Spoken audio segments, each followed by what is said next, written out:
Hello everyone, स्वागत है आपका मेरे चैनल पर। आज का यह tutorial different forms of be verb यानी टू बी वर्ब का फोर्थ पार्ट है और इस वीडियो में आज हम पढ़ेंगे नेक्स्ट फॉर्म जो कि है परफेक्ट पार्टिसिपल फॉर्म, जिसमें हैविंग बीन का यूज़ किया जाता है।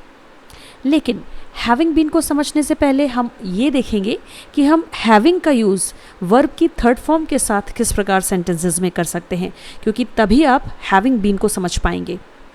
तो आइए शुरू करते हैं वीडियो और देखते हैं कि किस प्रकार हम हैविंग के साथ वर्ब की थर्ड फॉर्म लगाएंगे। एग्जाम्पल्स को ध्यान से देखिए। सबसे पहला सेंटेंस है ही कंप्लीटेड हिज होमवर्क, यानी उसने अपना होमवर्क पूरा किया। दूसरा sentence he went on sleep, यानी वह सोने चला गया। अब इन दोनों ही सेंटेंसेस को देखने पर हमें कुछ बातें पता चलती हैं। नंबर 1, ये दोनों ही सेंटेंसेस पास्ट टेंस के सेंटेंसेस हैं। नंबर 2, दोनों में ही होने वाली क्रियाएं एक ही सब्जेक्ट के द्वारा की जा रही हैं। और नंबर 3, इसीलिए चूंकि यहाँ पर डूअर एक्टिव है, ये दोनों ही सेंटेंसेस एक्टिव वॉइस के सेंटेंसेस कहलाएंगे। अब यदि इन दोनों सेंटेंसेस को हम जोड़कर लिखना चाहें तो इसे कुछ इस प्रकार लिखेंगे। Having completed his homework he went on sleep, यानी अपना होमवर्क पूरा करके या करने के बाद वह सोने चला गया। जैसा कि आप सेंटेंस में देख रहे हैं, हमने सबसे पहले हैविंग का यूज़ किया है। हैविंग के बाद वर्ब की थर्ड फॉर्म कंप्लीटेड लगाई है, फिर उसके बाद सेंटेंस का ऑब्जेक्ट लिख दिया है। आपको ध्यान रखना है कि इस प्रकार के सेंटेंसेस में हमें पहले सेंटेंस के आखिर में कॉमा लगाना है, फिर उसके बाद दूसरे सेंटेंस को जिसमें दूसरी क्रिया हुई है उसे ऐड करना है। अब मैं आपको बताती हूँ कि मैंने सबसे पहले आपको हैविंग के साथ वर्ब की थर्ड फॉर्म का यूज़ करना क्यों बताया।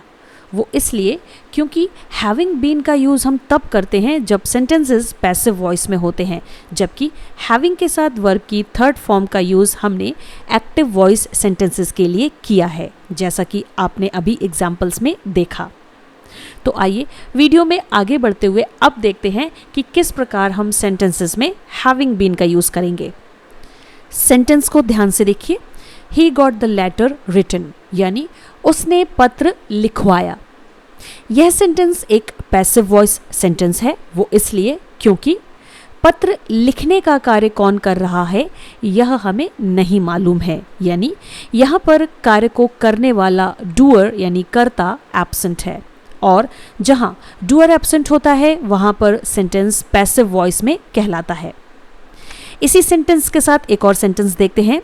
ही पोस्टेड इट, उसने इसे पोस्ट कर दिया, यानी पत्र को पोस्ट कर दिया।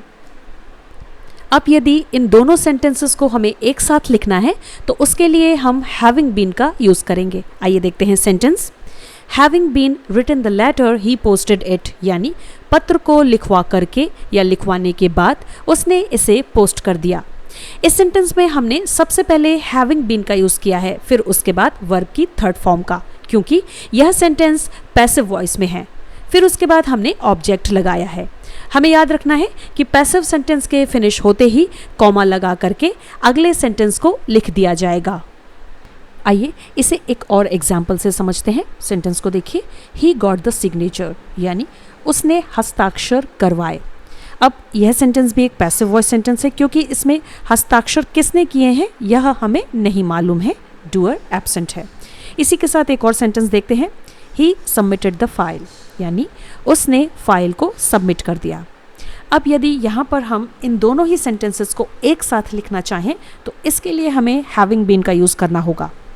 आइए देखते हैं सेंटेंस को। Having been got the signature he submitted the file, यानी हस्ताक्षर करवाने के बाद उसने फाइल को सबमिट कर दिया। अब इस सेंटेंस में हमने फिर से हैविंग के साथ बीन का यूज़ किया है और बीन के बाद ही वर्ब की थर्ड फॉर्म गॉट का यूज़ किया है। याद रहे, पैसिव वॉइस सेंटेंस में ऑलरेडी वर्ब की थर्ड फॉर्म का ही यूज़ किया जाता है। फिर इसके बाद हमने यहाँ पर द सिग्नेचर ऑब्जेक्ट का यूज़ किया है। आपको इस बात का ध्यान रखना है कि जब भी आप पैसिव वॉइस सेंटेंसेस के साथ हैविंग बीन का यूज़ कर रहे होते हैं तो पहले वाले सेंटेंस के लास्ट में कॉमा लगाया जाएगा, फिर उसके बाद दूसरे सेंटेंस को ऐड किया जाएगा। सो एट लास्ट हम कह सकते हैं कि जब भी कभी पास्ट टेंस में होने वाली दो ऐसी क्रियाएं या सेंटेंसेस जिनमें पहली क्रिया को करने वाला डूअर एब्सेंट होता है यानी सेंटेंस पैसिव वॉइस में होता है, तो वहाँ पर हम हैविंग बीन लगाकर ही सेंटेंस को स्टार्ट करेंगे। आई होप आप सभी को समझ में आया होगा कि बी वर्ब की perfect participle form having been का यूज़ हम सेंटेंसेस में कैसे करते हैं। इसी के साथ मैंने आपको यह भी बताया है कि हैविंग के साथ वर्ब की थर्ड फॉर्म का यूज़ किस प्रकार किया जाता है। वीडियो यदि अच्छा लगा हो तो मेरे चैनल को सब्सक्राइब करना बिल्कुल मत भूलिएगा। मिलते हैं एक और न्यू वीडियो में एक नए टॉपिक के साथ। तब तक के लिए thanks for watching the video. Take care and bye bye.